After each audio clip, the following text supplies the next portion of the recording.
afternoon, and welcome to the Haynes-Toll Healthcare Coaches Call-In Show presented by Southern Ohio Sports Authority and Ohio Health. I'm your host, John Bruce, along with Matt Hoops. And we have two special guests in here today.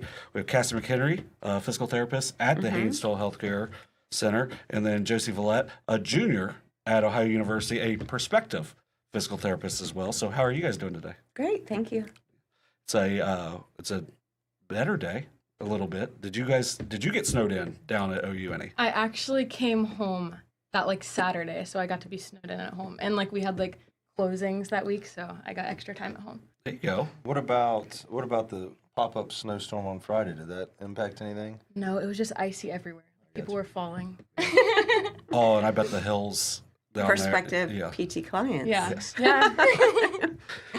That was kind of partially what we talked about last week of different things on, with the ice storm and the snowstorm, and Dr. Abby was like, it was more people not doing anything, so they got a little tightened up. But we are here in the Chillicothe Sports Card Studio. We're a little earlier than normal, so I'm guessing if you're watching this, it's probably going to be on delay, where normally a lot more people watch live, but we are earlier. We appreciate you guys coming in earlier.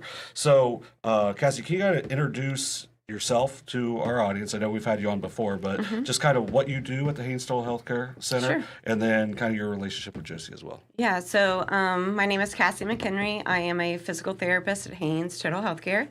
I've been there 18 years. I'm from Wheelersburg originally, and I've been in Chillicothe for about 22 years now. And Josie, I have known since the age of 1. Nice. I was introduced to her at a play group, so she's been, and Ellie and my daughter Ellie, and Josie have been along each other's side throughout their entire schooling, so she's like another daughter to me. It's probably a good thing to have an extra one. Yes. And then you guys all go to OU. Yep. Right? So, and then you were not there to help them push their car out yesterday, right? No, I didn't hear about that. Yeah, my girls, their car got stuck, so. Those things happen. So how did you, Cassie, get into the field of PT? So I think like most people, I was introduced to physical therapy through an injury. I played basketball at Wheelersburg and broke my collarbone. But for me, I didn't have physical therapy for it. I went to a orthopedic center and saw physical therapists working, and it just piqued my interest. So. And then Josie, kind of how did you get interested in it? Okay, for me, and it's common for all people to have that injury. I didn't. But my Aunt Julie, she worked at Haynes, so I would always visit her, and then Cassie. And then through high school, I was trying to debate what I wanted to go into. So that's when I started shadowing PT. So I'd come for that. And then for dance stuff, I'd never got injuries, like I said, really, but just minor things. I would get strengthening exercises from them. And then I got chiropractic work done there. Just dance on your body. Yeah. Yeah. So how long have you danced? You still dance, right? Yeah. So I started when I was 3, and I'm 21. There you go. A long time. Yeah. Which also means being 21 OU is probably even more fun now. Yeah. So. OU's fun no matter what. Yes. Yeah. Just some more doors are open. Easier. Right. Yes. So, So when you are still active in dance now? So what are you doing to be active in dance now? So I'm on a club dance team, and it's less of a requirement than what I did in high school. So my body is not pushing it at the limits that it used to be.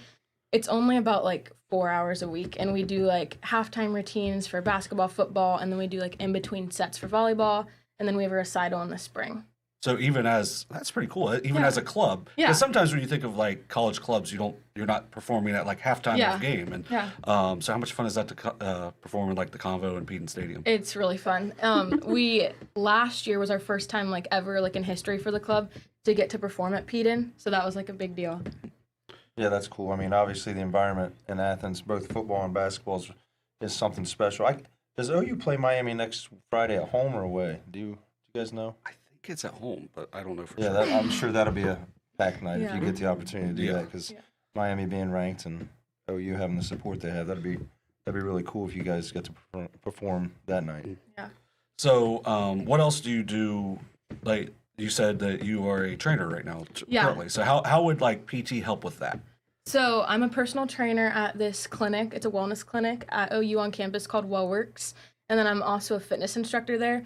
And that helps so much because my classes that I'm taking, like I feel like I'm finally getting to put it into the real world. So that helps with that. And then I'm also doing like anatomy TAing. So that helps because I took anatomy as a freshman. And your first semester in PT school was like all the gross anatomy.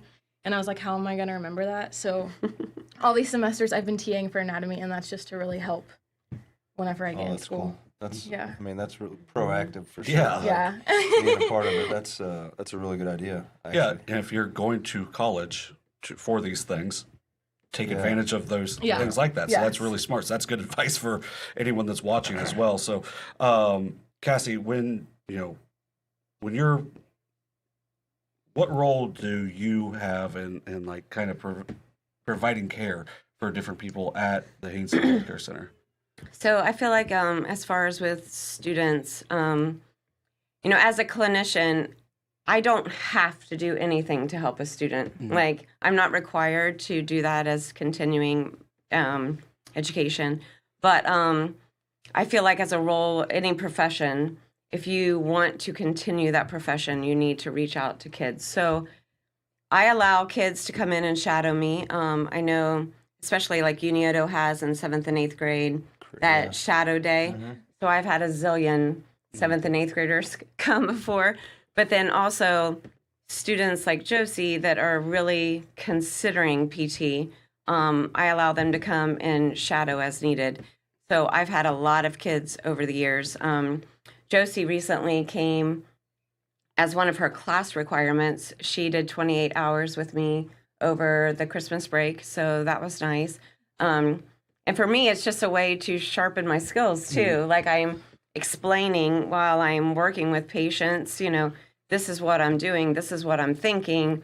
And it just sort of, it helps me too. Like Well- it's just another way to bring up those little techniques that you have and all that little information. Well, I feel like if someone's working on me and you're explaining it to someone else, even I'm probably feeling pretty much better about Yeah. it too, because then I know why you're doing what you're Right, doing. right. And I try really hard to explain to patients, but I think it just takes it to another level. Patients, I also feel, connect very well with kids. They enjoy having them up there. They like engaging with them. So I think it's a great way to reach out to the community too. Yeah, we all want to like kind of learn new things about like what's going on in different people's lives and everything. So, Josie, what's kind of required now when it comes to becoming a physical therapist? Yeah. Okay, so you'll need to get your bachelor's degree. And right now, the common majors for that are exercise physiology, and that's my major, nutrition, and then biology. And usually with that, you'll be in a pre-professional track. So I'm pre-physical therapy.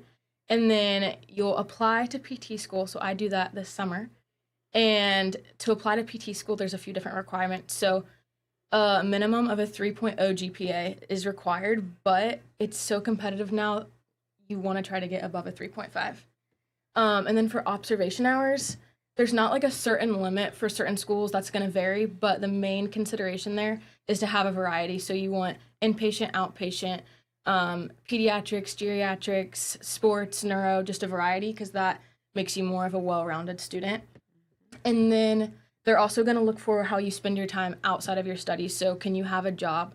Because again, that first year of PT school is so incredibly time demanding. So they're going to want to make sure you can have time management skills. So do you have a job or any other clubs that you do? How did you serve that community? Yeah. Are these all of this stuff that you just said makes complete sense. Did you go and seek advice before knowing about all this stuff? Like, for example, the job thing. Obviously, Yeah. it makes sense, but did you Yeah. talk to someone in advance before you did all these things? Yeah, so my freshman year, I joined like a pre-physical therapy club, and they talked about all the options you could do.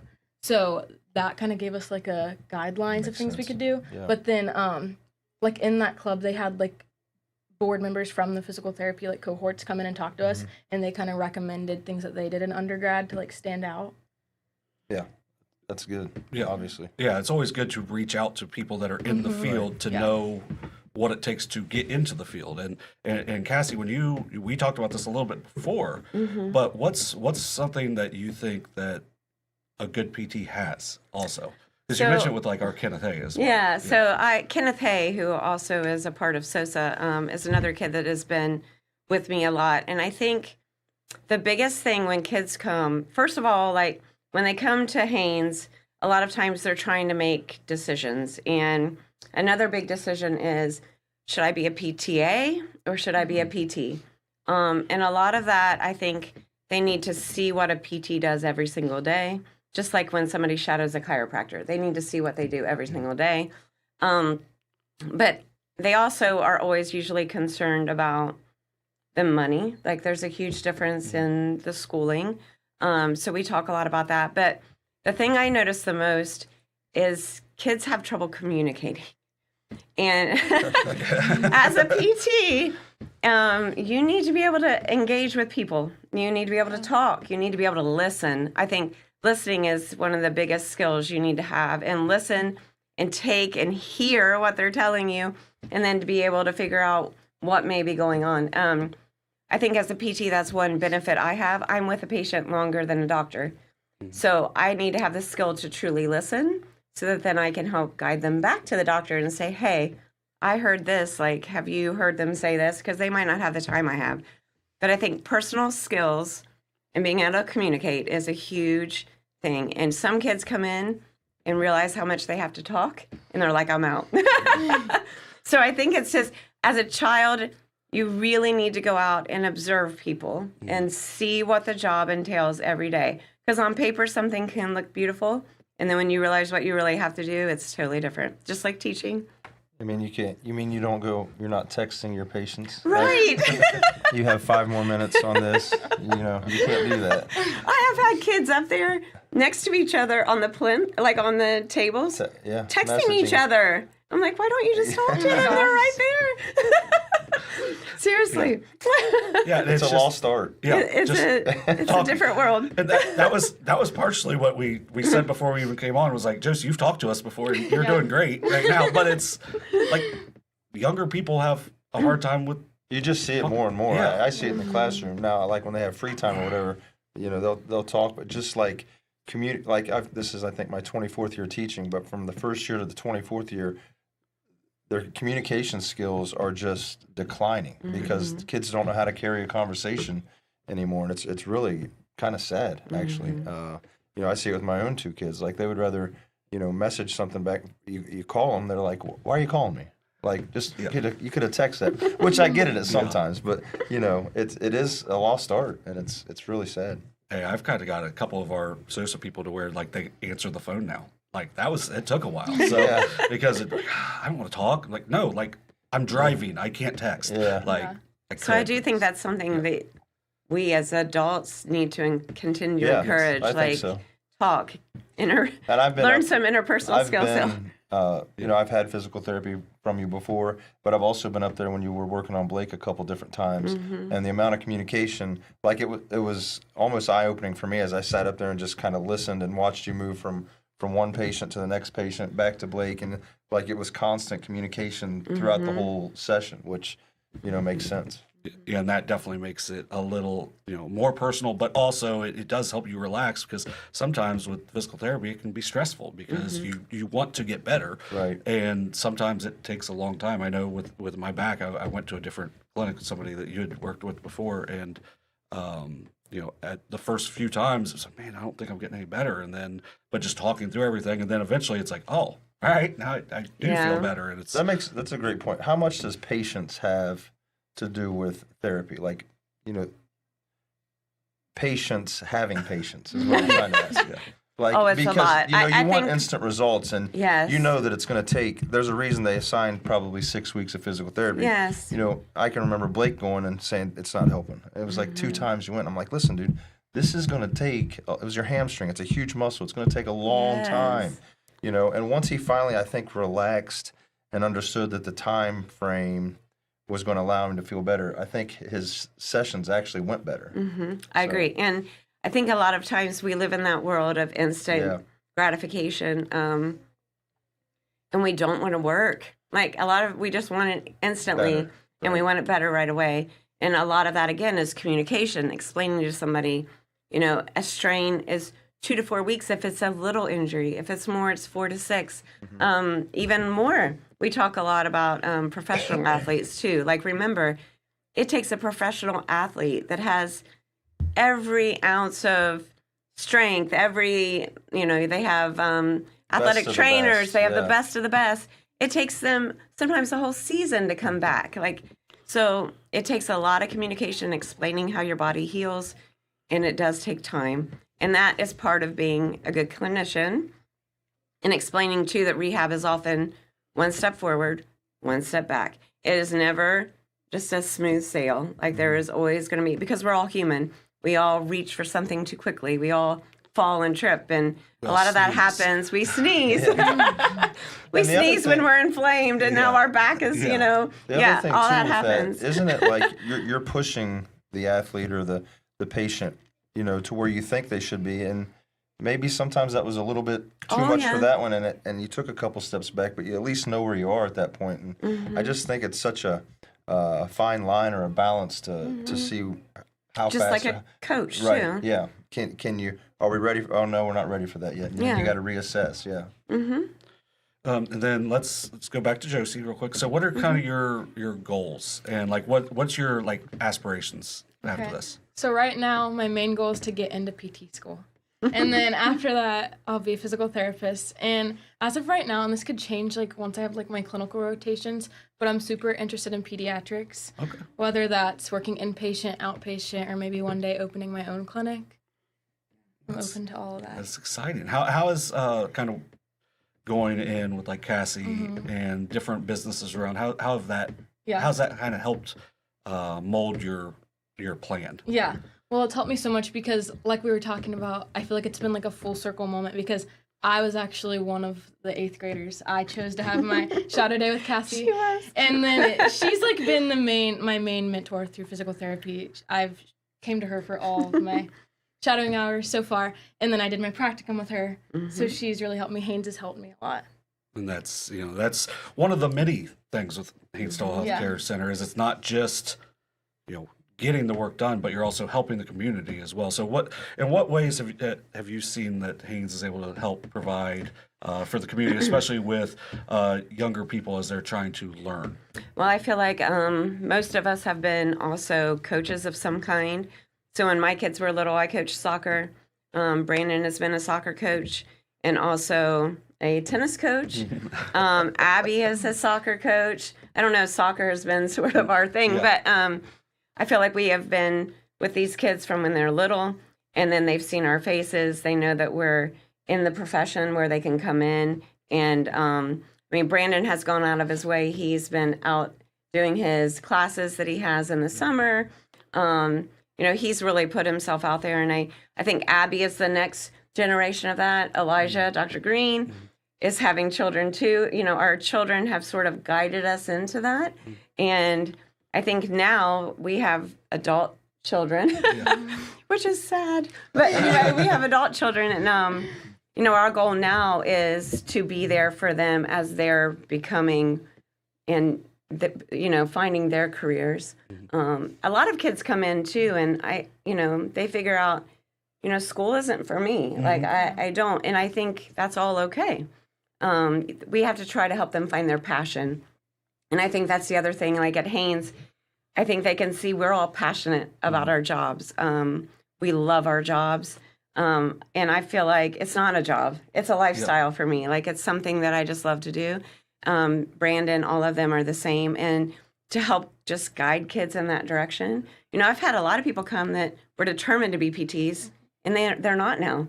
Some of them are physician's assistants. Some of them are not in school at all. They went a totally different route, but I feel like they've at least used Haynes to help guide them in some way. So that's what we're there for now. Well, even with Brandon's own with Emily and Isaac, Emily and Isaac. They were in the office for a long time, and now they're in Iowa, getting ready the next generation to be chiropractors as well. So it's like a really good cycle that's continued from Haynes for 50 plus years. Yes. Yeah, and if you're going to be in Iowa, you got to get something good out of it.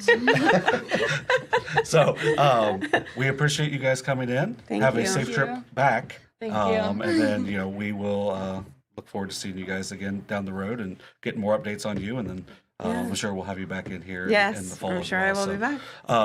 So hang right with us. You're watching the Hainstall Healthcare Coaches Call-In Show. Since 1853, Tomlinson Insurance has been protecting families, farms, and businesses in our community. As an independent agency, we offer personalized coverage for your auto, home, farm, and business, plus health and life insurance too. And we proudly partner with Erie Insurance to give you peace of mind with reliable coverage at competitive rates. Tomlinson Insurance. Let our history be your future. Call us today at 740-773-4181 or visit us at tomlinsonins.com. Experience the hometown Chevrolet difference. Check out our huge selection of Silverado trucks, Equinox SUVs, and the latest Chevy models. Priced to move and ready to hit the road today. Plus, with the Hometown Advantage, you get free oil changes for life and a 10-year, 150,000-mile limited powertrain warranty at no extra cost. That's real value and real peace of mind. Your Hometown Chevrolet is proud to be your trusted local dealer of new and pre-owned inventory, delivering unbeatable deals and top-notch service. Visit us today at 501 West Emmett Avenue in Waverly or start shopping online at yourhometownchevy.com. This broadcast is brought to you in part by Willie and Son Trucking. Willie and Son Trucking has been a proud supporter of local student athletes, coaches, and athletic programs throughout its history. Be sure to look out for the Shack Athlete of the Week presented by Willie and Son Trucking each week at SOSAOhio.com.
Welcome back into the Chillicothe Sports Card Studio. You're watching the Haynes-Stoll Healthcare Coaches Call-In Show. We've got a nice lineup of coaches coming up. We had a big day yesterday. We had the SOSA Basketball Classic. Man, we got to thank Jackson for letting us host there, but also all the sponsors, Shawnee State, Ott, Norman and Company, and then obviously Glockner. They sponsor so much of our stuff as well. So if you didn't watch those games, there were we had 5 different games going on down there. You can watch the live streams back, and it was just really good. Yeah, I was able to watch a couple of them, not the entire game, but just bits and pieces of both of them. Really good basketball. Caught a little bit of the Zane Trace Portsmouth game, which was a good game. Chillicothe, Wheelersburg. Chillicothe just played extremely well in that game. Then I saw clips from the Jackson game. The C.J. Crabtree drunk. Probably the play of the day, maybe. Well, did you see the Joey Francis? Yeah, that's what I was going to say. Yeah, I was going to go back to that. Didn't see that game. I saw that. So Francis' dunk was great. Noah Netter had 4 dunks. But C.J. Crabtree in transition on a guy.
I think Coach Smith's doing a nice job with them. And once again, kudos to both of those teams for stepping in and playing a high-level game with such short notice. Yeah, I just thought that, Portsmouth's ability to get to the rim kept them in that game for a long time. But I really think the difference in the game was Zane Trace's depth allowed them to be fresher down the stretch and, kind of pull away. Yeah, you can just see the growth of like a Bryce Johnson. Yeah, he's comfortable now. Yes. Yeah. Now, joining us on the Edward Jones Coaches Hotline is Coach Jason Taylor from Piketon. How are you doing today, Coach? Good. And currently I'm sitting at Uniota waiting for the SBC League voting. So. Well, just you're probably there opening the doors for them all, Coach. Well, several other coaches have pulled in beside me. We're waiting. So. Well, my experience with those meetings is, maybe you got a different leadership now, but it was typically like the door would open like 2 minutes before. It's just we'd all meet in the parking lot. Right. But I don't know if you want to meet in the parking lot today. It's a little warmer, right? It's a little warmer. It's right at 20 right now, so I guess 20 feels warm. We're in a bad way if we're talking about 20 being warm, boys. I'm gonna tell you that right now. I know. So we appreciate you taking some time with us today because we know that that meeting's coming up and everything. So we'll go kind of quick today. We'll have you on for a little longer once it's getting into tournament time. But seems like you guys are playing really well and pretty much have throughout the season anyway. But now having even with the break, you've had 2 players just go absolutely crazy shooting the ball lately. Just how much fun has that been to watch?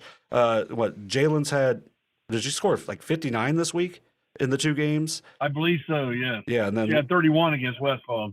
Yeah, it's just, and then Layla had 34 in that McLean game. last week as well. So, I mean, how much fun has that been to watch the hard work that they're putting in and it paying off? Oh, it absolutely is fun. Jay's kind of struggled a little bit with her perimeter shot. Layla, of course, always draws the most attention. And now they're both kind of warming up at a perfect time going into the tournaments. It is fun to just sit back, and it's easy to coach. You know, hey, just throw them the ball and get out of their way. Yeah, and I think that says a lot, you know, to be able to take some of that pressure off, to have a secondary scorer like that that's so capable. Not only does it allow you guys to score more efficiently with those two guys, but I think it helps the rest of your team get involved too, because now they have two players that they really got to focus on, which kind of frees up those other three. Right. Now, Layla had 6 threes against McLean, and Jay had 8 against Westfall, and I think they both had total of 3 or 4 against St. Trace last night. So, yeah, it definitely opens up the rest of it. You know, Maddie Hell, like you guys talked about earlier, we kind of put her sometimes in a corner, and she's made 20-plus threes from down there. It opens up the driving lane for Reese Shanks to get to the rim and allows weak side rebounds for Hayden Daniels to clean up some stuff. So, you used the perfect word. It makes us a lot more efficient. Yes. Yeah, and it's just, and that's where like a Layla can beat somebody off the dribble and then has those people to kick out. And when they're making shots, well, then that opens up the entire lane, and that just makes your guys' offense at even higher of a level. Because one thing we've noticed throughout the year, teams aren't scoring a whole lot of points. So your guys' ability to score, I think, is right. a really big advantage for you because of how well you guys play on the defensive end as well. Right. We've won low scoring games. We can sit down and play pretty good defense, and we've won some high scoring games. So it makes it, because you know how tournaments are. I mean, we talked about it for years. When you get into tournament time, that rim just seems to shrink, and it gets harder to score. So you got to find ways to win, and I think we've done that all year, and I think the record reflects that. Definitely becomes more physical at tournament time. That's for sure. I think, you know, that no that kidding. happens. And like you said, maybe just a little bit of internal pressure that, you know, a lot of times kids will put on themselves knowing that it's win or go home. But the other thing Exactly. that I've seen over the, you know, last, you know, I guess forever, is watching seniors play in the tournament is a different thing, you know. It is win or go home for them, or win or be done a lot of times. But just seeing those seniors step up and kind of meet that challenge is one of the most special things, I think, come tournament time. Yeah, I mean, we got the one, Maddie Hale. We got 2 seniors. Maddie, starts for us, and then Chloe Aaron's also, you know, she comes in here and there when I can. But you're right. I mean, seniors, they want to lead. They want to be. It would happen. It would happen all the time for me too. But yeah, I completely understand with that. So you guys right now sitting as going to be the 3 seed. That comes out later this afternoon. A lot going on today. Yeah, a lot going My on goodness. today. There is. You guys have the district meeting today too, right? Yeah, we're at Peebles at 4. Yeah. So you get a lot of mileage in, and make sure you are very safe. At least it's a little better weather, right? Yeah, that snow missed us. It didn't really do much for us, so it's just a cold. But yeah, what was it, 2.5 weeks of cold? Mhm. Almost getting used to it.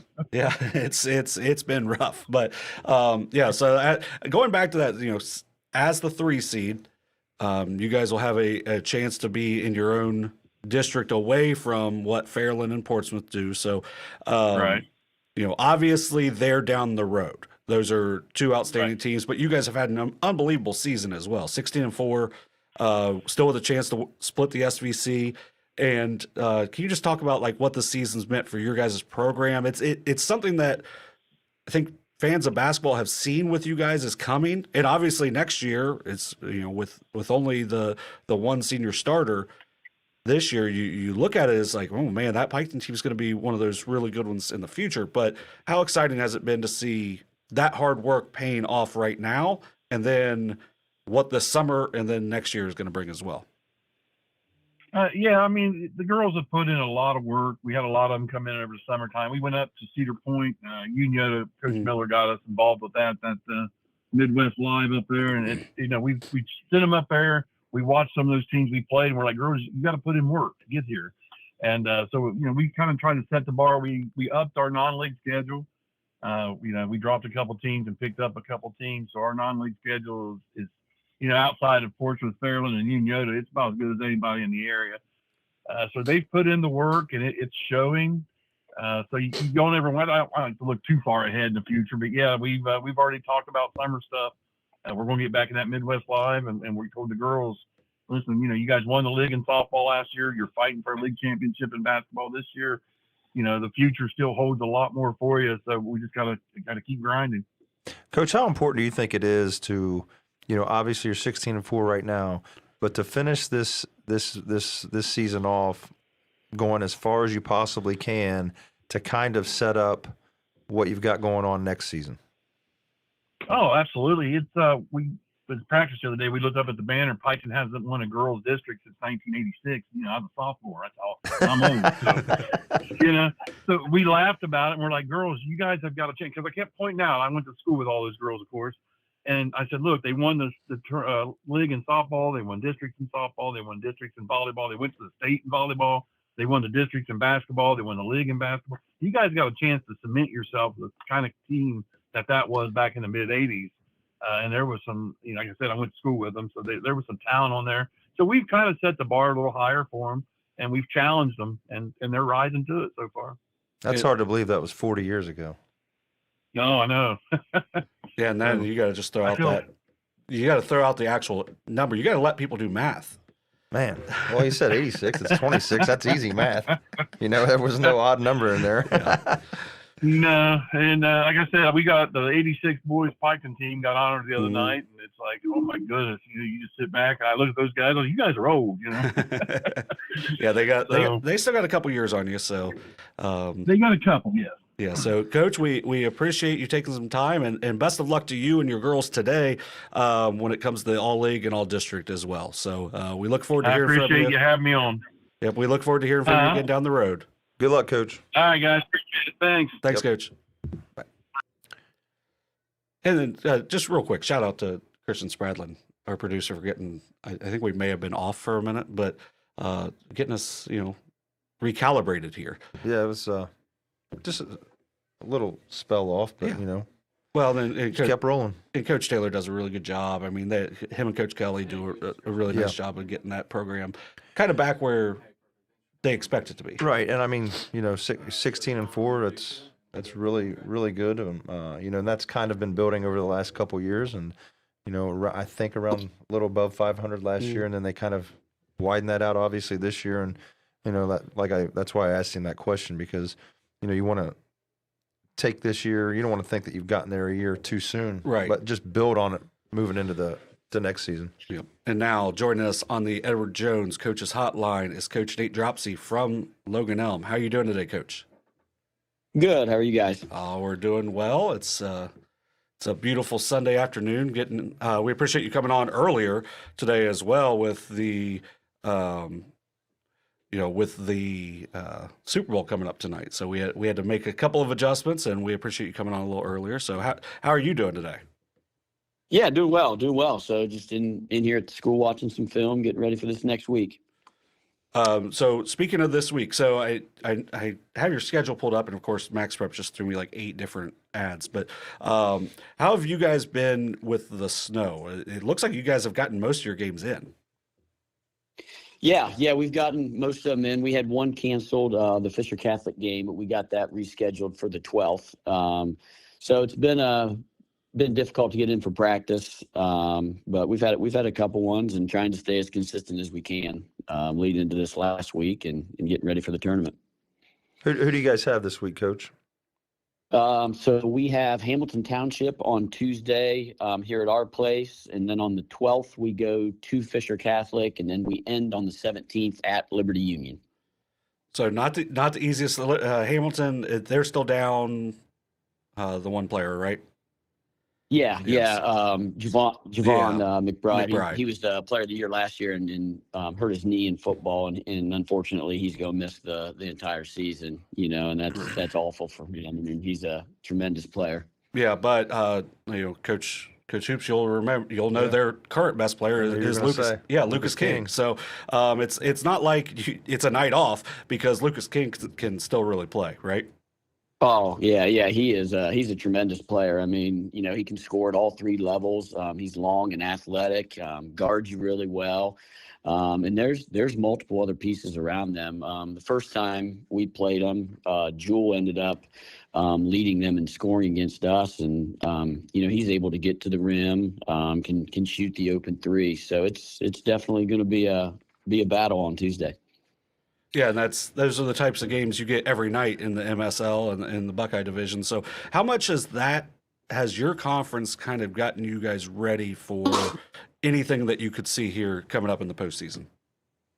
Yeah, I feel like this year, the Mid-State League Buckeye is very, very competitive. I was just going through some records here, and obviously Circleville, tremendous team, had a really big win yesterday against Fairfield Union to keep them in the top spot. But you got Fairfield Union, who's a really good team. Bloom Carroll's having a really good year, playing younger kids. But those kids, at Bloom just always compete. They know how to win. They're really well coached. And then, Hamilton Township, even though Javon's out, they're still a really, really good basketball team. And, Liberty Union, Amanda, those guys are going to come in and compete. And they have some nice younger pieces that they're going to be, on the uphill over the next couple of years.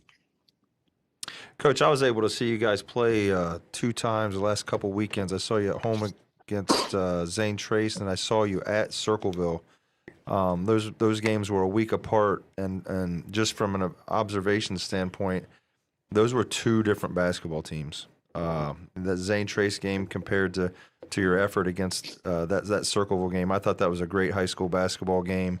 And I felt like you guys controlled it for about 3 quarters.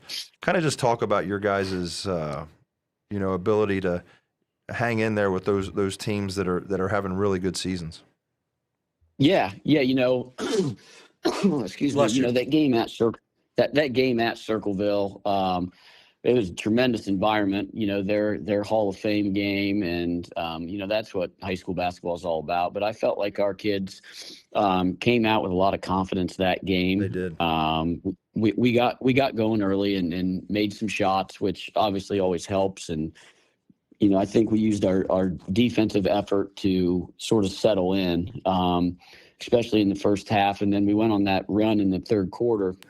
And unfortunately, I didn't feel like I did a real good job there at the end of the third. And, Circleville has that firepower where they can go on quick runs like that. And you look up and it's, a couple turnovers, maybe not the best shot that we took. And it led to a 9-0 run in the snap of a finger. And then we knew it was going to be a sort of a war the rest of the way.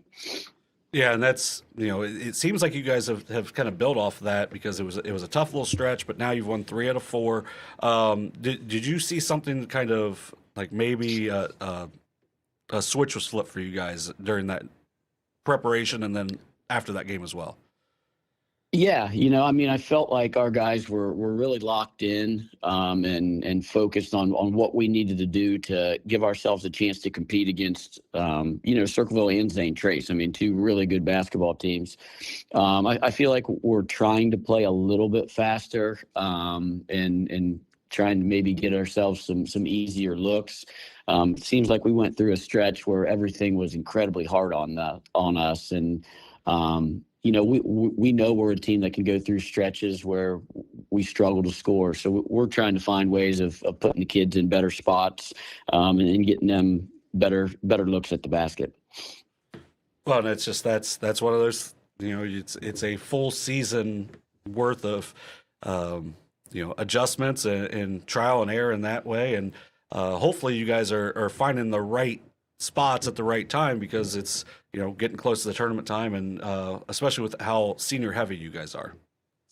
Yeah, we have 6 seniors on the team this year, so there is some experience. And I think that throughout the year with those kids getting more varsity time, not a lot of them had a lot of varsity experience coming into this year, that they're starting to figure out their rules, even better than what they have, maybe early, middle part of the year.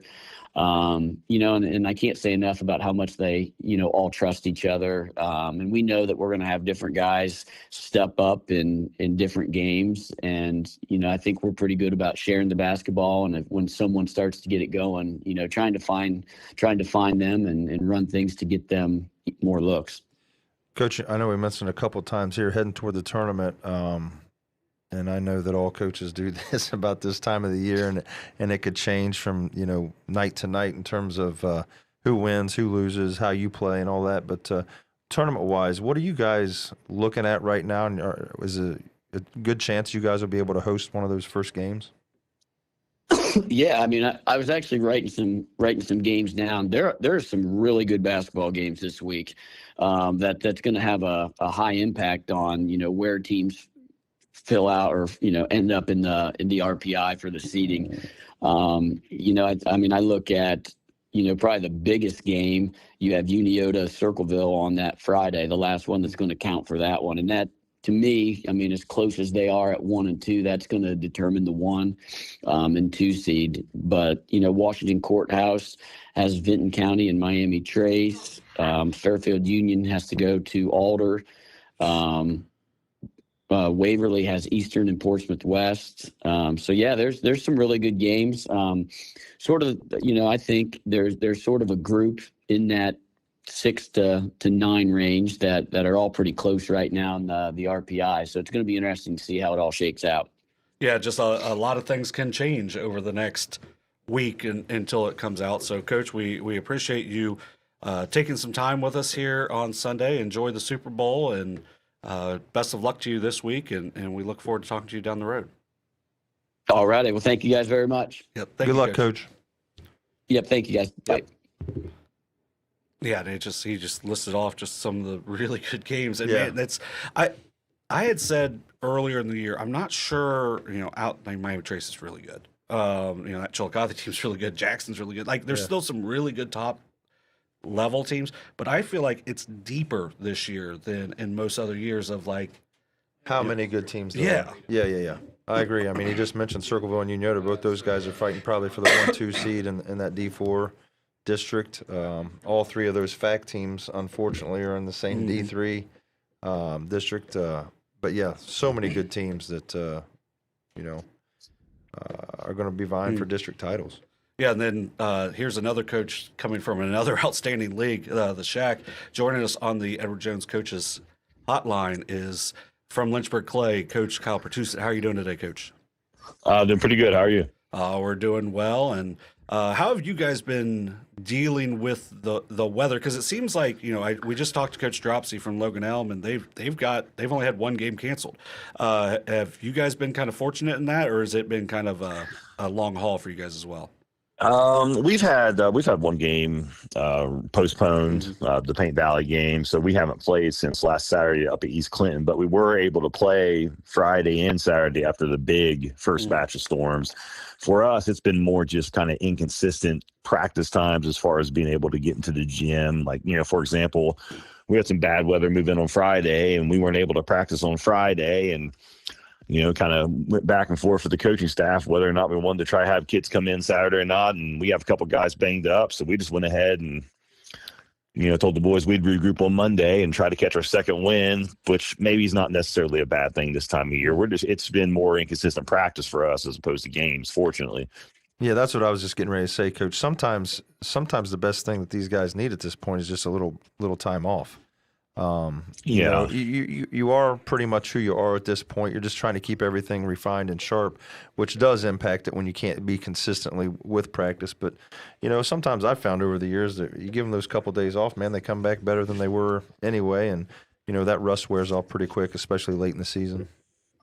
Yeah, that's what we're hoping for, because our last game out, I did think we played pretty well. We went over to East Clinton last Saturday, and we were down 18-7 at the end of the first quarter, and we kind of had a heart-to-heart, like a passionate heart-to-heart rather there after the first quarter, and we ended up outscoring them 50-25 for the remaining three quarters and win the game by 15 points, and we were real pleased with the kids' effort, and we're hoping the combination of that, a little bit of confidence, and the just kind of time off we've gotten, getting off our feet, and kind of fine-tuning ourselves kind of bodes well as we try to get ready for the second season. Yeah, I just pulled up that score because I was like, man, that's a good win. And then you say 18-7, and I'm like, oh, it must have been a close game. No, you guys won by 15. Like that had to be well, and that actually ends up probably making this time off kind of rough for you because you see, man, this is what we could be, but now you get the time off, but now you can get a little healthier as well. So yeah, and there's just been several segments of our season, whether it be quarters or games or halves, where we look really, really good. Like we can just play at the best of anybody. And then there's times where not so much. And I feel like sometimes it's real easy to forget that several guys in our rotation have recently just turned 16 years old, although we do have a couple quality seniors, but a big part of our rotation is very young. I always figured it out, Coach, when you come into practice and when there's not very many cars in the parking lot, that's a sign of a obviously a youthful basketball team where you come to practice and every spot's full. You're like, hey, these guys have been around for a while. But to your guys' credit, you guys are playing well, and sometimes it takes a heart-to-heart to knock some of that rust off, and you guys did it and are rolling. And how many games do you guys have left to before your tournament draw? We got 4. We got Felicity on Tuesday. We got Ripley, West Union, and Paint Valley. So we got an opportunity to hopefully stack some good performances and get some confidence, and get under some good footing before we head into tournament play. I'm kind of looking forward to see how it turns out. Yeah, and it sounds like it's kind of a backloaded schedule for chance for success for you guys if you play well. Because those are still some teams. Yeah, I know Felicity just beat West Union last night. Paint Valley got their first win last night as well. So they're playing a little bit better. So not going to be the easiest thing, but if you can get rolling and if you can get those 5, or you can get 5 straight going in the tournament, those kids are going to be feeling really good going into the tournament time. Yeah, and it's the past part of our schedule kind of is what it is. We've had several close calls and opportunities this season to, probably even be looking at 15 plus wins, but for whatever reason, the games just didn't shake out our way. But at the same time, we got to believe that we're still just as capable of being a team with that number of wins as we go into the tournament. And it's just kind of like, honestly, the seedings just kind of flipped, as opposed to us being a 5 or 6 playing at 11 or 12. We're going to be the 11, 12 playing to 5 or 6. So we're just trying to keep that state of mind and play some confidence and head into it. Yeah, and it's one of those things you said, play with confidence, and then you can kind of, carry that confidence into the postseason. And even if you have to go on the road, it's still a chance where, hey, we feel pretty good. We went. You said the East Clinton was on the road, right? Yeah. So you go to East Clinton. Yeah, we went over there. Yeah. So you got some confidence going, and you're going to get a lot of film on a lot of these opponents as well. So you're going to be prepared, and just confidence. You can never have too. Well, I don't want to say you can't have too much confidence, but your kids believing in themselves is always a good thing. And the other big thing with that too is if you are the lower seed, there's no pressure. Like the pressure's on the other team. No, you're kind of playing with house money. Yeah, that's exactly right. So you mentioned the couple, your quality seniors. We talked a little bit about Tanner Roberts earlier in the season when you're on, and Denver Clinton got to his 1,000th point. Can you talk a little bit more about your seniors as well before we get out of here? Well, I'll tell you this: I'm extraordinarily proud of our senior group, all of them.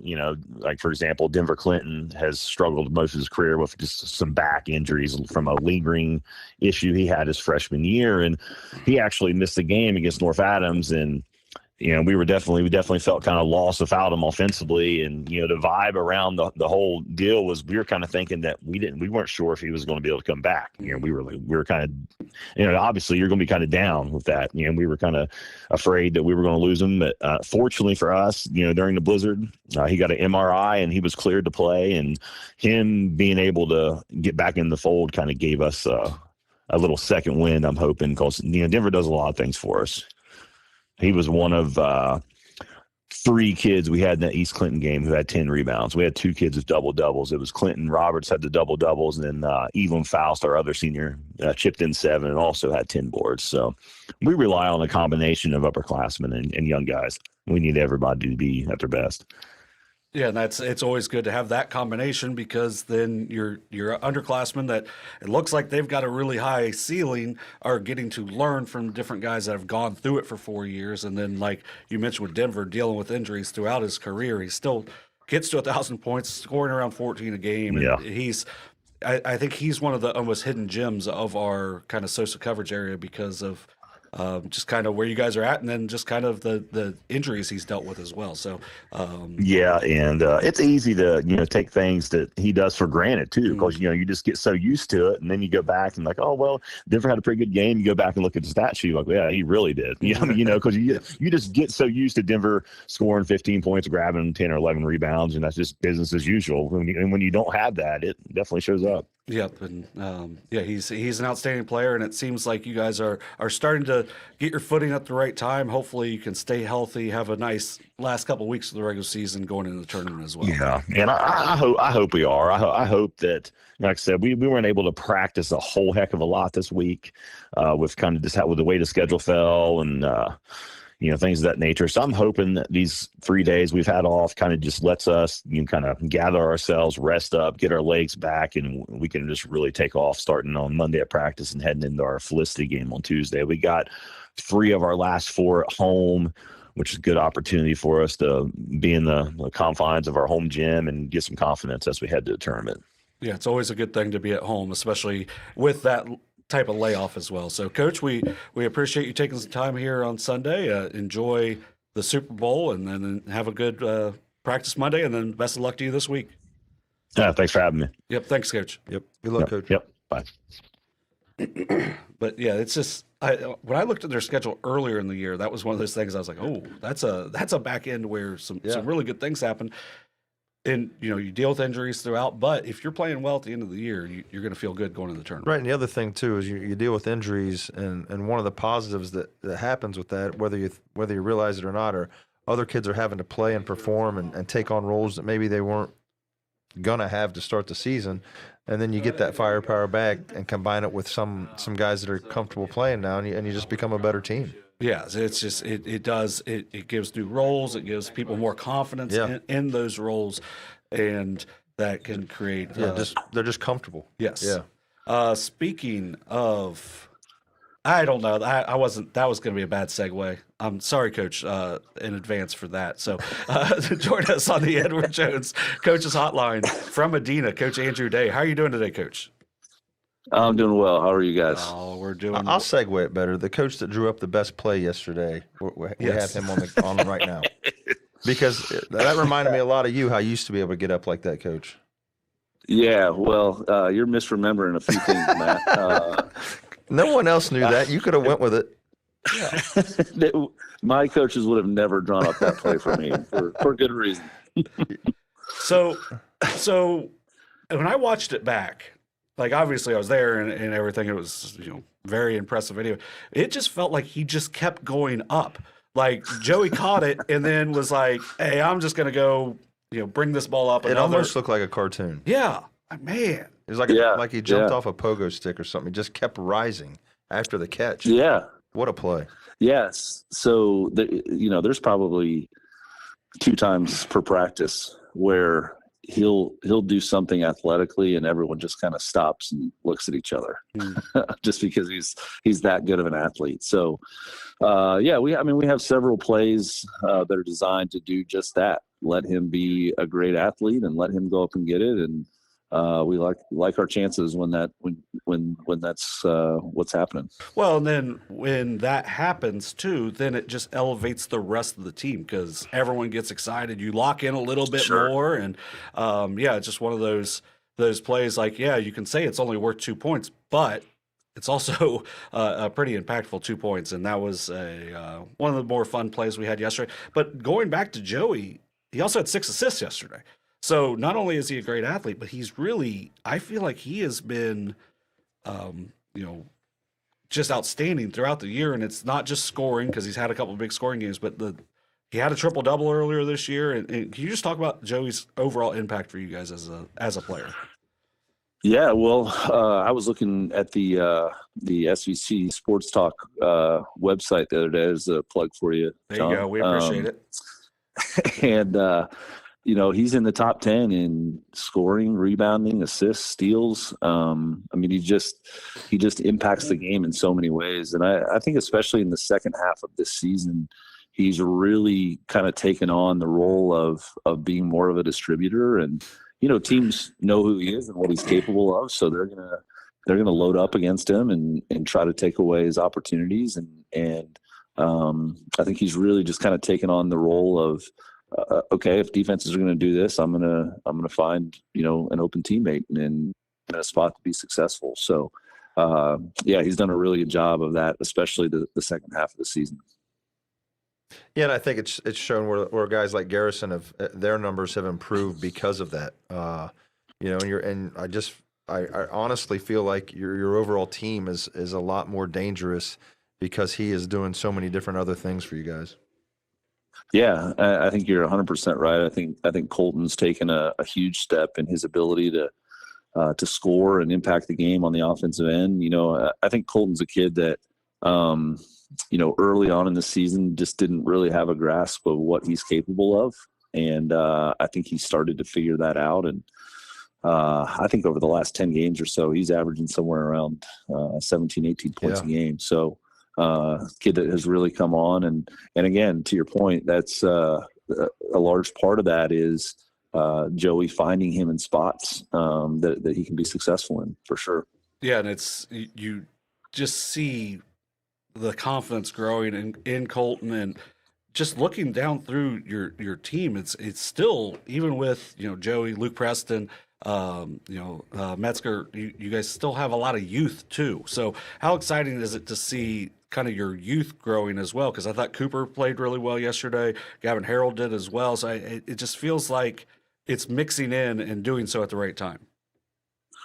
Yeah, and I think that's the hope at this point in the season that early in the season, younger guys are still figuring things out. They're still figuring out what it takes to play and contribute at the varsity level. And but yeah, over the last several games, I think both Gavin and Cooper have really stepped up and have given us more threats on the offensive end. And anytime that can happen, when you have two guys that kind of dominate the scoring, when you have other guys step up and make teams pay, when they try to really load up on those two, it just creates even more opportunities for those two.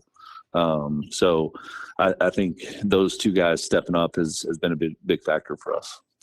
Coach, obviously this is the last week before the tournament draw comes out. What are you guys looking at before that final Friday night game that they cut it off before your tournament seeds are due? Yeah, so we've got we're at Northwest tomorrow, and so we've talked to our guys about just having opportunities here down the stretch to if we can win games to make a step in the standings. So Northwest is a team that I think they're 11-5 or something like that, and they're a Division V team. So it's an opportunity for us to go down there. It'll be a challenge. They're a really good basketball team. We'll have to play really, really well, but it's a chance to continue to kind of climb up the standings and see where we land. And then we've got Westfall on Wednesday, who again, from an RPI standpoint, they're a Division IV team. So that's opportunities for points. And they're a dangerous team, man. They're a team that they haven't maybe won as many games as they probably expected to, but when you have two players like they have, and they've lost so many games that have been close, and so we know we're gonna have to go up there and play well on Wednesday. But we're excited about the challenge, about the opportunities, and ultimately we'll just try to control what we can control and see where things land. Yeah, Westfall at Westfall is no easy task.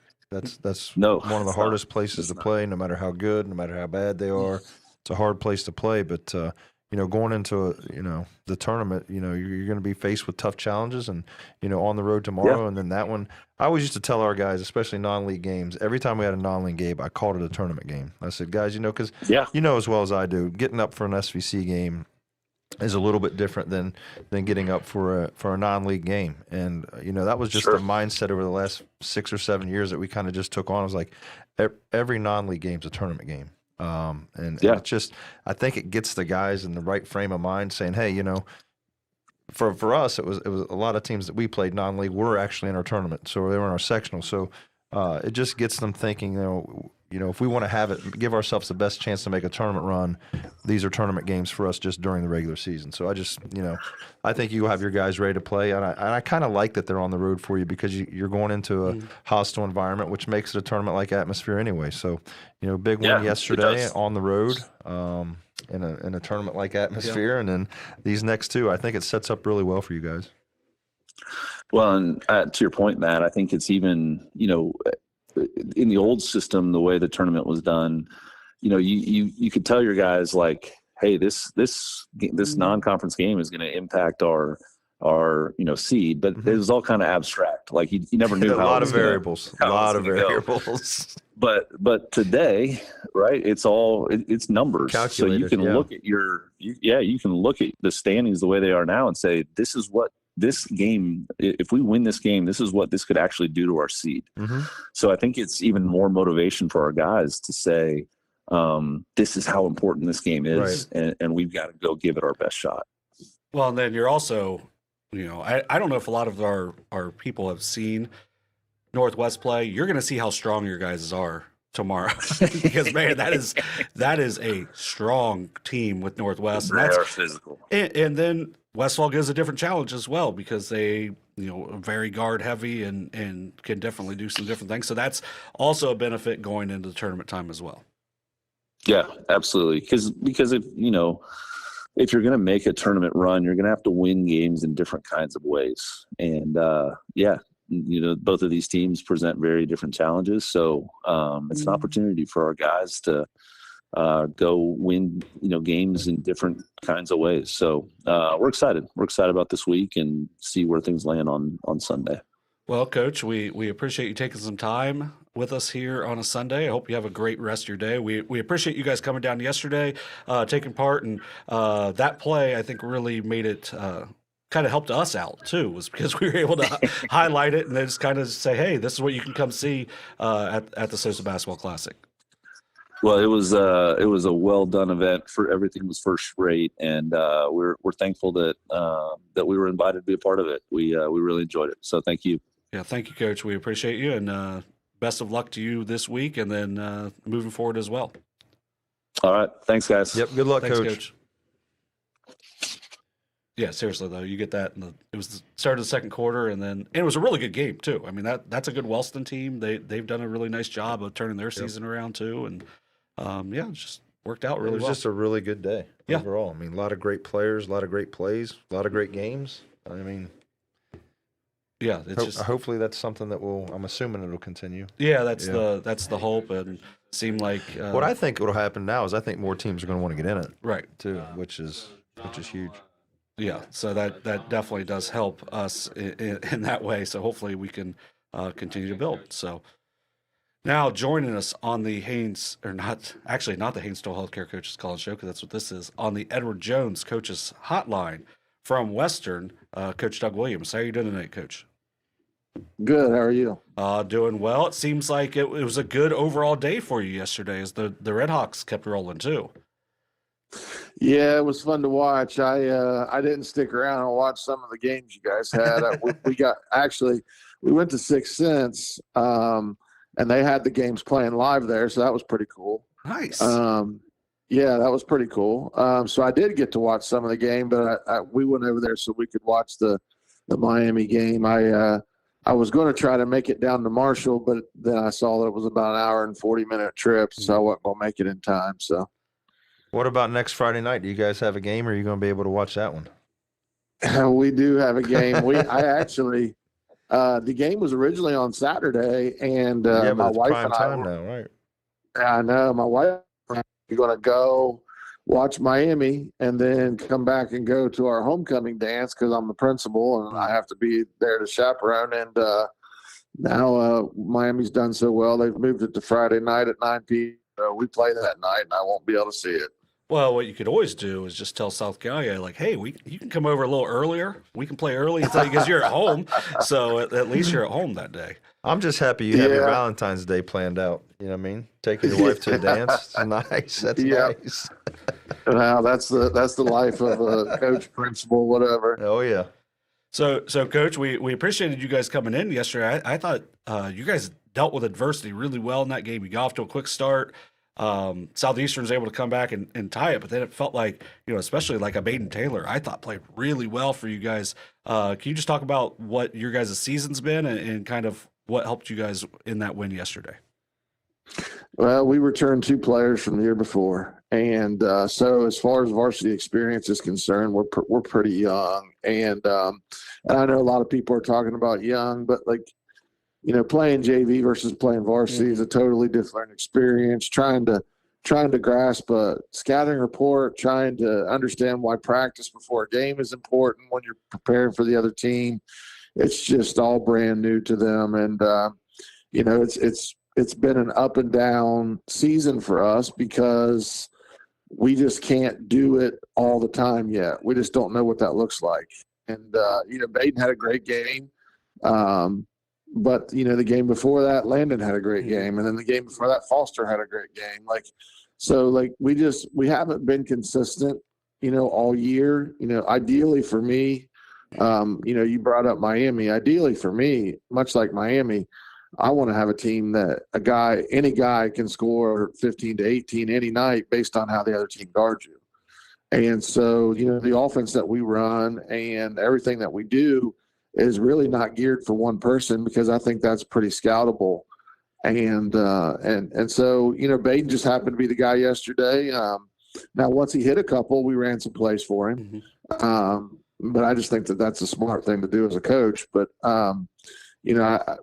we try to kind of be unscoutable.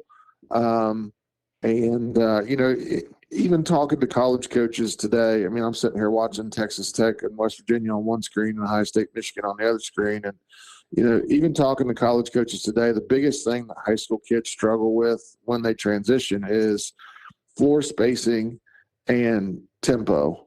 And so we try to teach our kids what those things are. And, when you have a young team, they don't grasp it so quickly. Now, I think that this team next year is going to be a step above because they are going to have a whole year under their belt where they understand what those two things mean. But depending on what night you watch us, if we do those two things well, we generally look pretty good. If we don't do those things well, we don't score well, and we end up just jacking up 3-pointers the whole time because we're smaller than everybody else. So, which is what happened a couple of days before at Oak Hill. We couldn't figure out how to get the ball in the paint. We missed a couple of layups early. We got steals for layups and missed them. And if we don't get to the free throw line, then, as a young, weak, small team is not going to have a whole lot of chances to score other than 3-point line. Yeah, there's always several challenges coaching a young team, especially seems like that always happens after you've coached an experienced team for a couple years, which is what you guys were used to. But I think a lot of times though, and it's sometimes tough to watch some of those growing pains happen, is to see these kids start to figure it out. And obviously that's what you're seeing right now late in the season, which is what you want. And obviously heading into next season. So I think a lot of opportunity for you guys to continue to grow and maybe win a game or two in the tournament and head toward the next season with a lot of experience. And then your outlook for next year is totally different than what it was this year.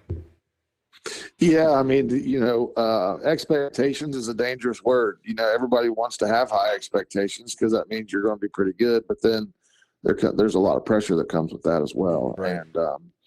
And you're right. We have had an elder statesman team, and in 22 we went to Elite 8, and we had a couple freshmen that played with us that year, and so it seemed like those guys played 8 years of high school because they were around for so long.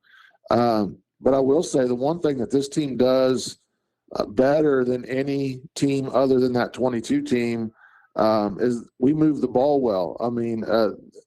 They're not selfish about moving the ball. even yesterday, I remember the assists that I remember was the ones where we get it inside back out or make an extra pass to a teammate. And this group does that. Last couple of years when we've had Drew and Cam, a lot of times we would have guys kind of stand and watch them play. And so it's been fun this year to kind of watch this group move the ball much better than we did before. Yeah, when the ball doesn't stick, it makes the entire team harder to guard. Now, when you had like Drew and Cam, that was really hard to guard anyway for the other teams. But yeah, when the ball's moving, it's so hard to make sure, because it's hard for 5 kids to guard at a high level, and if anyone can shoot it at any time, that makes it really difficult as a matchup. Well, and that's why the 22 team was so good. It was any of those boys at any point could have gone for 15 to 18, and they moved the basketball so well. I mean, it wasn't because we had one guy averaging 30 points a game. It was 4 or 5 guys averaging 12 to 15. I think one of the things that's probably the hardest thing for young kids to grasp, simply because a lot of times they're just trying to survive out there, especially early on in the season. But understanding how important it is to get ball reversals and paint touches, how much easier offense becomes. And once kids understand that, the game actually slows down for them, and your opportunities to score goes up and at a higher percentage. Well, it's ball reversals, it's paint touches. But what those things set up, I think it's even simpler than that. Like, high school kids don't understand. Like, college kids start to understand it, and I think pros really get it. Get to my spot. Like, you hear older guys or really good players say, "I got to my spots today," and what that means is that they've taken probably thousands of shots from those spots because they know that's where the ball is going to end up being. So a lot of times in high school with kids, we're like, Landon did it yesterday. Landon came off one of our ball screens in the ball screen offense, and he pulled up mid-range, and we all looked at him like, that's not good. And it's not that we're saying you're not allowed to ever shoot that. Yeah. But the mid-range shot, percentage-wise, is not as good as the 3 or the layup, which is what everybody's trying to do at every level. And so a lot of times high school kids will take that as, I got my butt shoot because I shot it. That's not why you got your butt shoot. You got your butt shoot because you didn't get to your spot. And so you're right. Paint touches and reversals set up those getting to my spot. Yep. And when kids understand that, they become much better players. Yeah, and that's ultimately what you're trying to do, especially with the young team like you guys have. You guys have a really nice coaching staff, and hopefully that'll continue on past this year as well, because I know you've got some things coming up for you. But we appreciate the time, Coach. Go Red Hawks! I know. Coach. I almost said Coach Combs again. Coach Hoops will not necessarily agree, as he was an OU. It's all right. Both those guys playing well. I'm happy for Miami. And it's really cool to see. I don't know if you guys noticed this or not, but Tate Davis is a manager for the Miami team. Played at Hillsboro last 4 years, and I watched Miami rally a couple nights or a week ago against UMass, and Tate was on the bench just going crazy like he was a part of it. It was cool to see. Yeah, so I didn't know that. So actually, I took my staff to that game. So we were actually there on the front row at that game. Yeah. And he came walking out of the locker room, and I was like, Tate? Yep. And because I've known Tate's dad. Tate's dad and I are the same age. And he played at Hillsboro when I was in Pike County. And so we had seen each other several times before. And then when I was at Miami, one of Timmy's best buddies, Steve Whitley, was my roommate my freshman year. And so Tim came up and visited several times with my freshman year when I was there. So it was funny to see Tate walk out of there, but that's good for him. I mean, if you're not going to play college ball and you're a basketball junkie, I mean, there's no better place to be than to be a manager and be there every day, be at practice and learn. And I mean, he'll probably be a great coach one day because he's doing what he's doing. Right. I can tell you from the TVs, I mean, he felt comfortable. I'm sure he did in person as well. I mean, Tate owned it. Yep. So, Coach, we appreciate you taking some time here today, and we look forward to following how your Indians do the rest of the season, and look forward to talking to you down the road. All right. Hopefully we can make a little run. I like the way we're playing right now, so we'll see. Good luck, Thanks for having Coach. me on. Thank you, All right. Coach. Thanks. Yep. All right. Bye.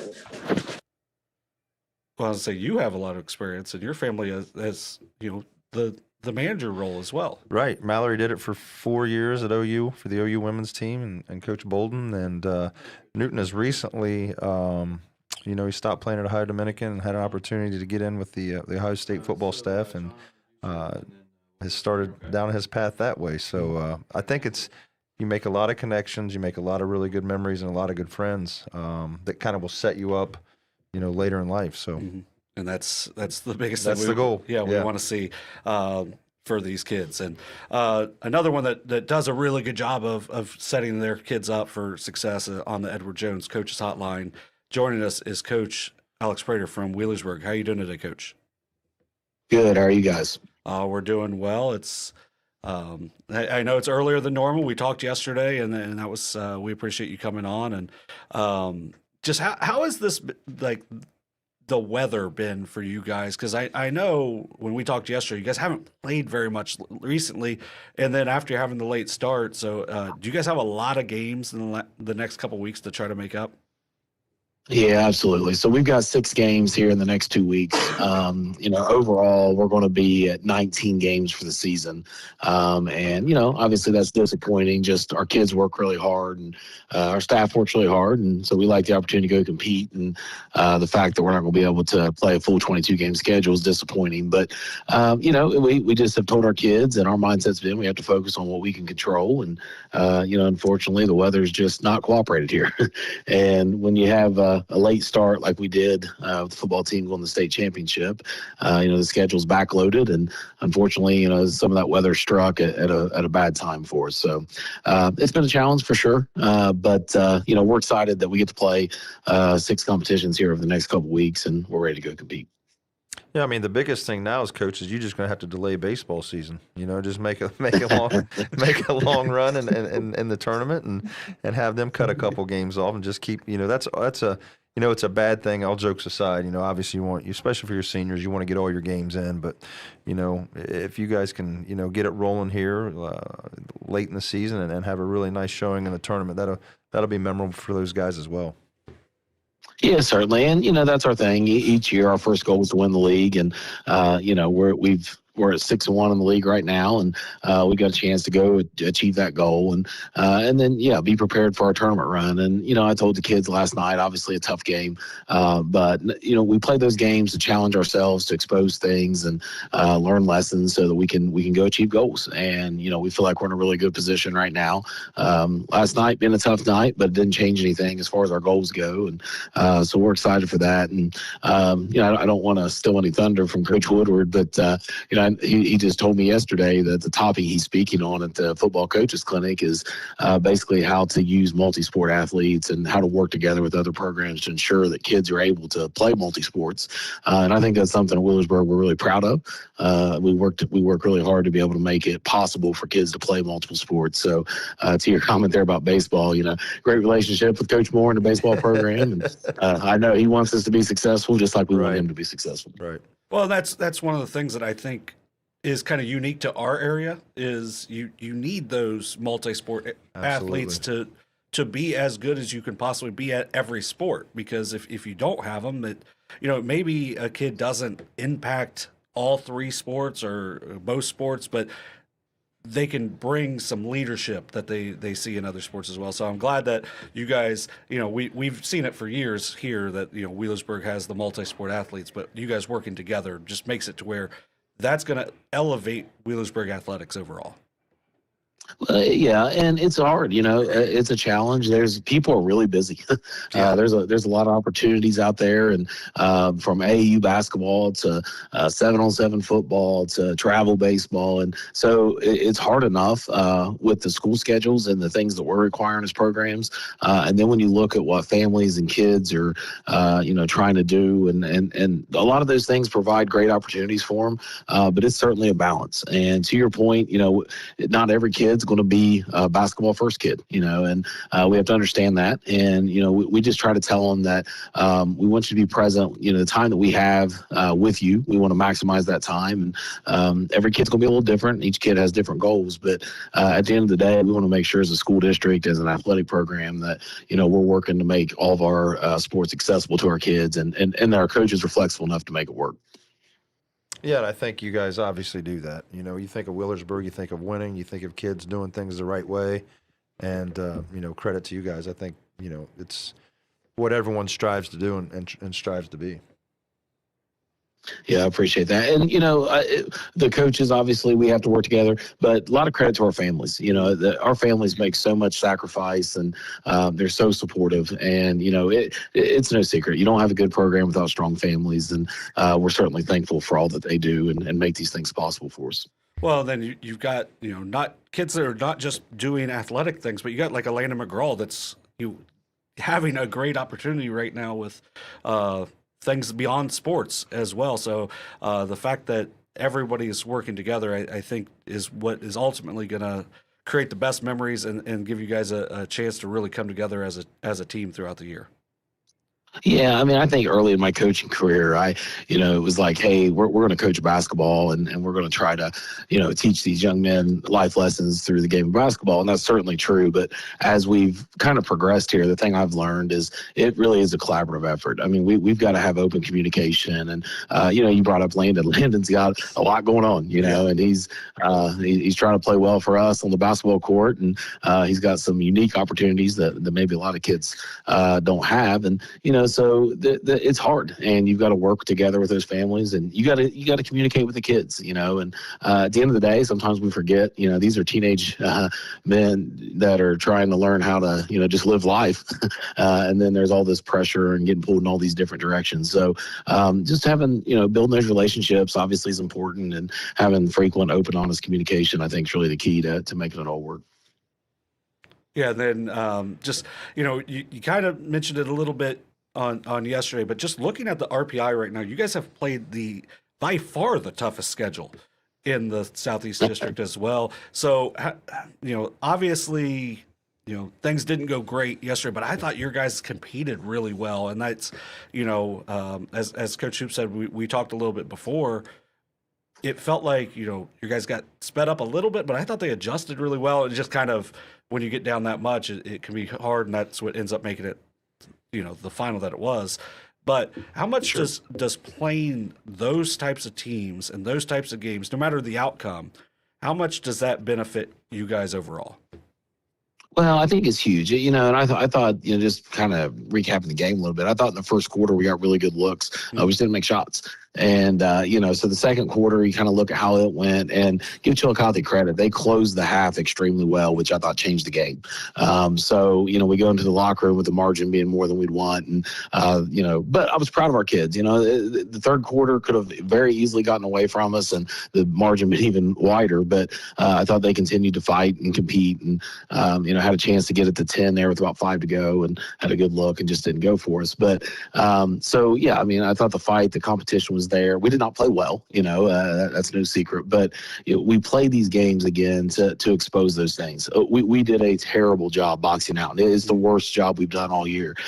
We did not play physical enough, and it doesn't take a real keen eye to look out there and understand that Chillicothe has the size difference. They're bigger at every position, and we want to put our kids in those situations because we want to challenge them. The only way to neutralize that is to be more aggressive and be more physical, and we weren't able to do that last night. So we put those things on film. It gives us something to look at and coach from. And what I told the kids after the game is, we play these tough competitions or in tough competition, but it has to be a positive. So we can't take these lessons and be negative. The sky's falling. We've got to change all this stuff. No, we got to play better. And, we've got to emphasize, it starts with me at the top and throughout our coaching staff and to our players, the things that we emphasize, the things that we hold valuable, really show up. And again, it's when you play a tough game, a lot of people want to look at making shots and some of the bigger things. But as we all know, when you're playing big games, it's the little things that matter. And last night we didn't box out well enough. We didn't screen well enough. We weren't physical enough overall. So we're going to get back to work and get better at those things. And the other thing too, Coach, is you don't know until till you don't know. I mean, like, you haven't probably played anyone with the size and athleticism and the length that Chillicothe had, and until you get into that situation, until you get into the flow of the game, and your kids are able to adjust, they don't know how they're going to handle that. And you got some good looks, but maybe in that kid's mind was he took just a half a second and shot the ball quicker than maybe he needed to. And the next time you guys are faced with that challenge, you guys are going to be used to it and comfortable, and probably a different result. But to your credit, you guys are going to stay positive. I know you guys will. And the one thing I thought about when I turned that game on was like, man, they're going to have to really box out to have a chance in this thing, just because of the athleticism of Chillicothe. But like you said, your guys never stopped playing hard, battled, had an opportunity to cut it to 10 or less in the fourth quarter, and who knows how that thing goes. But it takes a lot of guts to be able to play those games, and you guys don't ever back away from them. So hats off to you guys. Well, I appreciate that. People look at the RPI, and there's things with the RPI I'm sure that can be better, and they always kind of give us a hard time that it benefits us. Well, we try to schedule the best competition we can, and I think if you look at our opponent win percentage, that's kind of what's held us up there in the top 4 all year, and we've got, we're proud of that. We like to schedule tough opponents. We feel our league challenges us, but we're going outside our league and trying to schedule up as well to get better. So, and that's just what we believe. And I think that over time, playing a tough schedule ends up putting us in a better position to be successful in the tournament. Yeah, I think we would both agree with that as well. So, Coach, we appreciate you taking some time here on a Sunday afternoon, and hopefully the weather stays well so you guys can get those 6 games in going into the tournament time. And we look forward to hearing from you again down the road. Absolutely. And I just want to say, I really appreciate the event yesterday. I know obviously it's been challenging for coaches, but challenging for you guys as well, as try to juggle and manage the schedules and, provide us an opportunity to go play in a high-level game. We really appreciate it. Thank you, Coach. We appreciate you guys coming down and look forward to next year as well. Okay. Thank you. Thanks, Best of luck, Coach. Yep. Thank you, guys. Yep. Yeah, when you go out and you play that tough schedule, you're going to be more prepared, and like you could tell, like they were figuring it out during that game. It's just I can't remember. It was a couple years ago. Might have been my last year, Coach, when we played in that Shawnee State all day thing. Yeah, Wheelersburg played before us, and they were playing a really good opponent. I can't remember who it was. Maybe Harvest Prep. I think it was. Yeah. And man, same situation kind of as yesterday, but I can't remember even who won that game. But just the will to compete and fight that the Wheelersburg kids have, it's rare. Yeah. And they have it in every sport, and that's why they're successful in all they do. Yep. And then another school that's had a lot of success on the hardwood, but also on the soccer pitch this year, joining us now on the Edward Jones Coaches Hotline from North Adams, Coach Austin McCormick. How are you doing today, Coach? Good. How are you guys? Thanks for having me on. Yeah, we're doing well, and this is we just talked to Coach Prater from Wheelersburg, and he's got almost his entire lineup back from last year. You have almost none of your lineup back from last year, but still are having a nice season. So can you tell us a little bit about how you guys have gotten to a 12-5 start despite losing 5 starters from last year? Yeah, it's kind of a rocky road to start off the year. Dropping a game to Peebles, dropping a game to Lynchburg. Feel like I kind of struggled, and we as a whole kind of struggled to figure out what our identity was with 5 new starters, losing all 5 starters from last year. But kind of as we went along, we found a better mix with our rotation. I feel like I got more comfortable with getting that. And we've had guys step up. We're solid in who we are now. We understand it. And ever since kind of Christmas break, we've kind of stepped up and played much better. And like you said, just, kind of maybe exceeding expectations a little bit with where people thought we would be, and happy that that's the case. We have a really tough schedule coming up to end out the year and hopefully get us ready for tournament. But just proud of the guys and the way that they fought and been able to buy in and finally figure out who we are. And it's kind of shown the second half of the year. Coach, how much do you think that the tradition of North Adams basketball plays a role in that? I think it's a huge part of it. And we're lucky to have a group that understands the tradition that they're coming into. We weren't a group that had a lot of varsity experience. Carson Davis probably had the most varsity experience out of anybody coming into this year, and he's just a sophomore. We've got 4 seniors, and they've always understood what it means to wear that North Adams across their chest, even if it wasn't necessarily at the varsity level. They always give 100% in everything that they do. They play hard, and I think they play the right way. So they understand what the program means, and they understand the guys who wore the jersey before them. And I feel like hopefully they do those guys proud by the way that they play. And it's just understanding that, if you're going to play for North Adams, you need to play hard. And I feel like these guys do a really good job of that. And hopefully our younger guys in the program not only at the JV and freshman levels, but at the junior high levels and Pee Wee levels can see that and carry that tradition forward as well. One of the things I like with what North Adams has done, at least, you guys haven't had a ton of different coaches, but Coach Kopus obviously played for Coach Young. You played for Coach Kopus, so just kind of carrying that tradition on. How much do you think that helps in the community as well? Because we love anytime we get down there to do games at North Adams. Just it feels like it's just a little bit different. Like it feels like that across the shack a good bit, but it just feels like there's so much of a community involvement down at North Adams. Absolutely. Our community, the best there is, and, being able to grow up in it, not only as a player, but now as a coach as well. You understand just how supportive they are, just how supportive everybody is. We talk a lot about the North Adams basketball family. It's less of a program and less of a team and more of that family atmosphere that we try and build off of. And it just makes everything so much easier whenever you're in need, whenever anybody's in need, everybody can come together and help out and support. And that goes for programs across the way. I feel like in our school, it's not just on the basketball side of things. You guys mentioned soccer, baseball, volleyball, everything. So just a great community to be involved in. And like you said, the Shack has a strong tradition of that. There's multiple programs within our league that I feel have those same values. So it's great to be a part of, and it's great to see, in the community. So one of the things Coach Hoops always likes to mention is like going down and you had to play when you scrimmage the Shack teams, it always feels like they're a step ahead. How weird was it this year? I mean, they make the Elite Eight in soccer, and looking at the roster outside of, I don't think Jesse played, right? But it was like, Thaddeus, Dalton, Colin, Preston, those next 4 scorers are all huge players for that soccer team. So how excited were you for that? But also how kind of antsy were you to kind of get all those guys back in the gym? Oh, it's definitely kind of a two-way street there. You want to see the kids continue to succeed, and, extremely proud of them and everything that they accomplished on the soccer field this year. But at the same time as, we were getting to the first week of November and hadn't been able to have, any practice time with those guys, any reps to speak of really up until that point. So it's kind of like, you need these guys in the gym. But, kind of, I guess, going through what maybe football schools go through a little bit more, kind of seeing how that goes. Because, with us not having football, you lose the positives of, the weight room and the physicality aspect that seems like has hurt us in tournament at times throughout the years. But, normally the positive is you get more reps in the fall.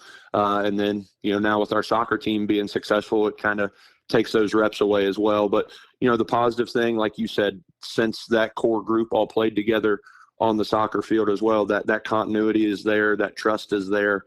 So that was already built in. We didn't have to worry anything about that. It was just about getting a basketball in their hands and getting reps. And, it could have been a contributor to maybe starting off slow a little bit, maybe.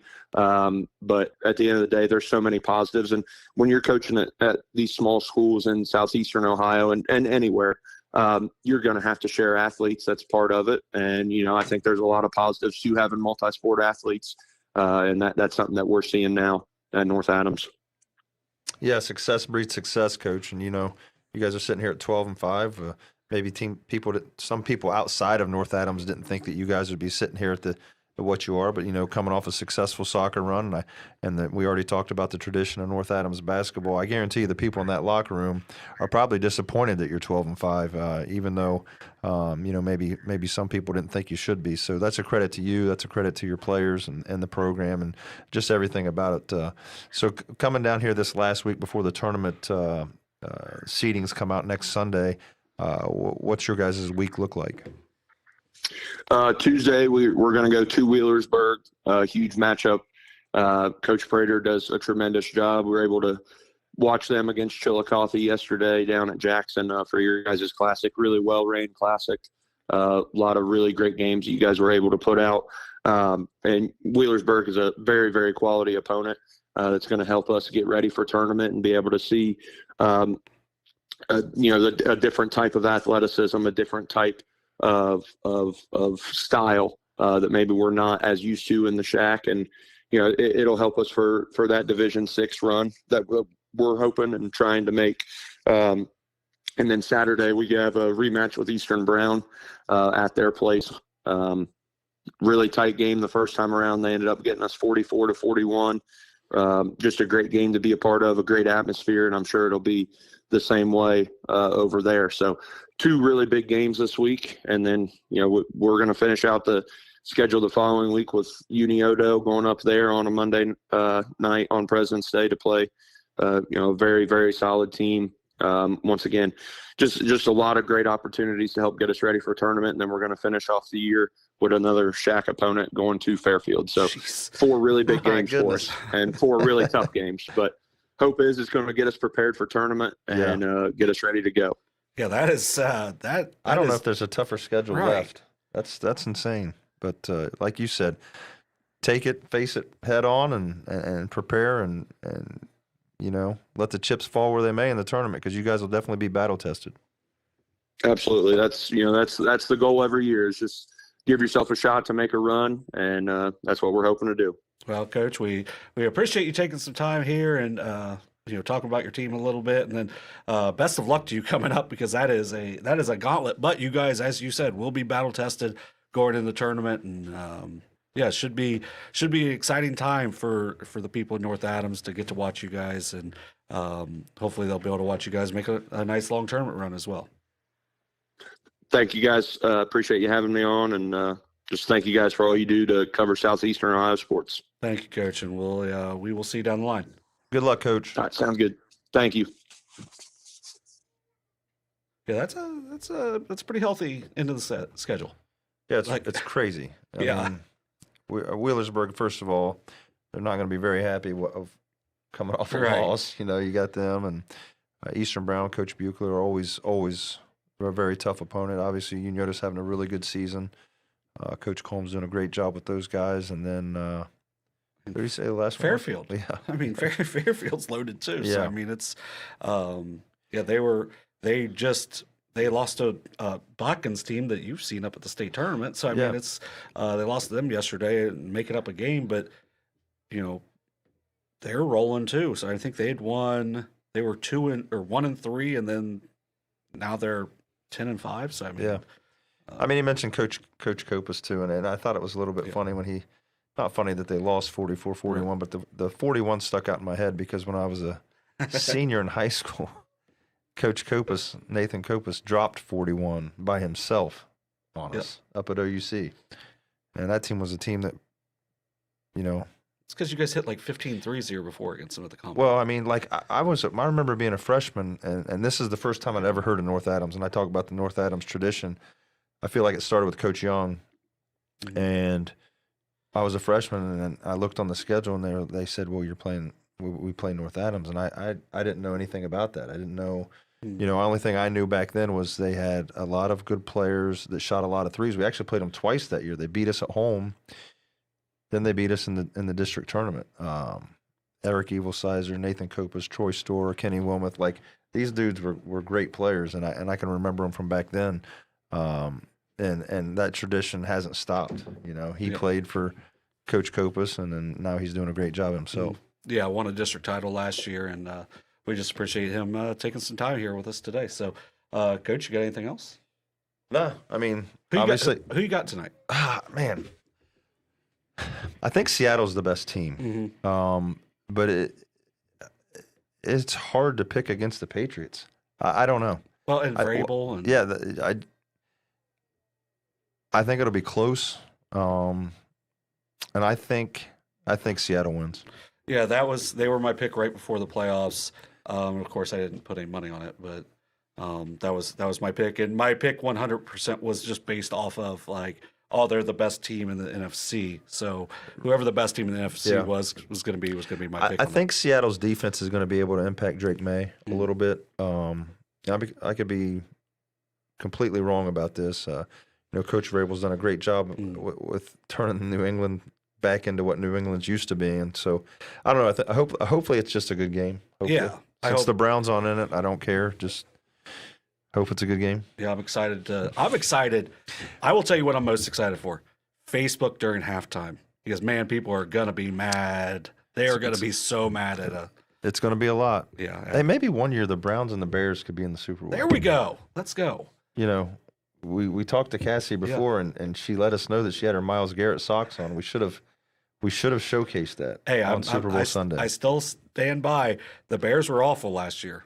The Browns are awful every year. Yes, but the Bears had a second-year quarterback this year. You guys will have a second-year quarterback. Maybe, if we stick with him. Or and a new coach. Yeah. So maybe we're following the Bears recipe. Follow the Bears recipe. That's what you want. So, so we've had a nice day here in the Chillicothe Sports Card studio. Christian Spradlin does a great job of producing the show, and we had a couple of issues early, but he took care of it pretty quickly. His kids have been over next door. I don't think you talk about multitasking. Yeah, this dude over here, he's done a lot in the last 2 hours. I can tell you that. we may have had an extended break because of it at one point too. So you'd have never known. Exactly, and then we appreciate you coming in and. Obviously, anytime you're not able to do it, Nick Barrows does a great job, but we appreciate anytime either of you guys step in, and you might be seeing Coach Hoops' name tomorrow night around about 7:30.